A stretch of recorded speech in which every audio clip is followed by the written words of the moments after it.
आज का जो सम्मेलन यहाँ पर था सवेरे 10 बजे उनके प्रेसिडेंट्स यहाँ पर बैठे थे और पूरे देश के डिफरेंट लोकेशन से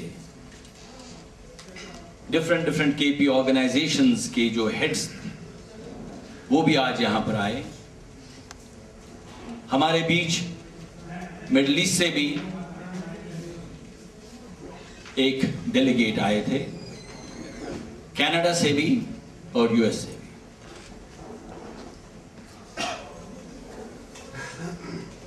मुद्दा जो मेन था वो ये था कि हमारी वापसी का अभी ऑपर्चून टाइम है कि नहीं है, अगर है तो कैसे आगे बढ़ना है। सबसे पहले ये ग्लोबल मीट के जरिए मैं एक मिथ जो स्प्रेड की जाती है कि कश्मीरी पंडित्स इकट्ठे नहीं हैं, इनके बहुत से लीडर्स हैं, ये मिथ ब्रेक करने की एक जरूरत भी थी। और वो मुझे लग रहा है कि आज इस ग्लोबल मीट के जरिए जो कि सब यहां पर इलेक्टेड बॉडीज हैं, उनके रिप्रेजेंटेटिव्स, उनके प्रेसिडेंट यहां पर हैं, वो मिथ ब्रेक करते हैं। जहां तक वापसी का सवाल है, ये एक खेल नहीं है। 22 साल हुए हमें, किन हालातों में हम यहां पर रहे, किन हालातों से हम यहां से गुजरे, वो सब आप लोगों के सामने है। लेकिन हमारा यह भी मानना है कि इन 22 सालों के बाद जबकि न तो और कम्युनिटी के साथ बातचीत करें और आगे बढ़े, चूंकि ऐसा हुआ नहीं तो ये दायित्व बना हमारे ऊपर ही फिर एक कि हम अपना एक रोड मैप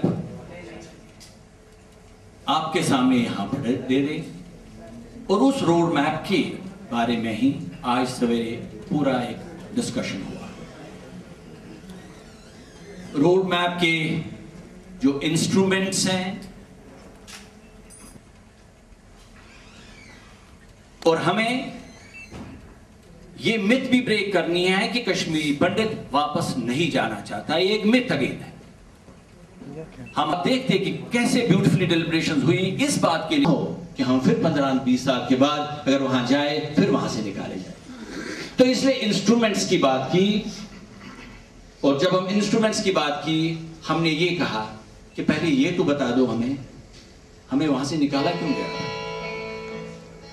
22 साल पहले अगर हमें निकाला गया तो कोई तो हमें बताया हमें निकाला क्यों गया। तो उसकी बात हमने की। हमने दूसरी बात यह कही कि पूरे जो नेशनल माइनॉरिटी कमीशन सेंटर के हैं वो सब रिकमेंड कर रहे हैं कि इनको एक माइनॉरिटी स्टेटस दे दो। तो ऐसी कौन सी ताकतें हैं जो हमें ये माइनॉरिटी स्टेटस नहीं देती।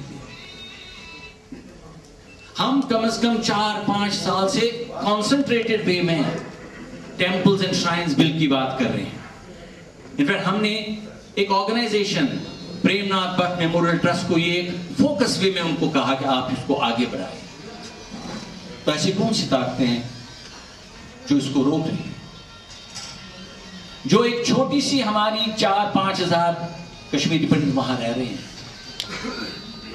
आप कैसी कॉन्फिडेंस बिल्डिंग मेजर की बात कर रहे हैं जब उन 5000 लोगों को उनकी तरफ कोई ध्यान नहीं दिया जाता।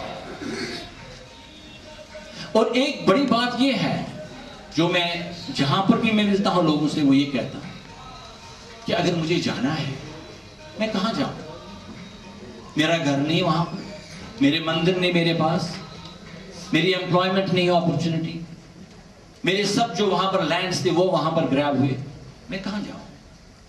तो आज का जो ये पूरा ये डिस्कशन था वो था कि एक सैटेलाइट टाउन सिटी की जरूरत है जहां पर कि ये कश्मीरी पंडित कॉन्फिडेंस से जा सके। क्योंकि आपको यह देखना है कि 22 साल के बाद अगर कोई कदम कश्मीरी पंडित उठा रहा है, उसके दो पहलू बहुत जरूरी हैं। वो एक ये है वो कितना सिक्योर है वहां, psychological security as well as actual security. तो इन सब मुद्दों पर आज हमने बात की। तो मैं आई थिंक पूरा मैंने ऑलमोस्ट कवर थोड़ा किया। आज के जो हमारी कार्रवाई हुई सुबह, और एक अच्छी डिस्कशन हुई जिसमें सभी लोगों ने पार्ट लिया और बहुत कंस्ट्रक्टिव और पॉजिटिव पॉइंट्स उन्होंने पेश किए। कुछ बुनियादी फंडामेंटल प्रिंसिपल्स सामने आ रहे हैं। एक ये है कि ये कम्युनिटी सेक्युलरिज्म में और डेमोक्रेटिक सेटअप में पूरा यकीन रखती है। दूसरा ये कि ये लोग बशर्ते कि हमें स्पेस मिले और उसके लिए फैसिलिटेट किया जाए, और हम इस बात में यकीन रखते हैं कि J&K इंक्लूडिंग कब्जे में है या चाइना के कब्जे में है, वो इंटीग्रल पार्ट है यूनियन ऑफ इंडिया। जैसे कि 1994 में पार्लियामेंट के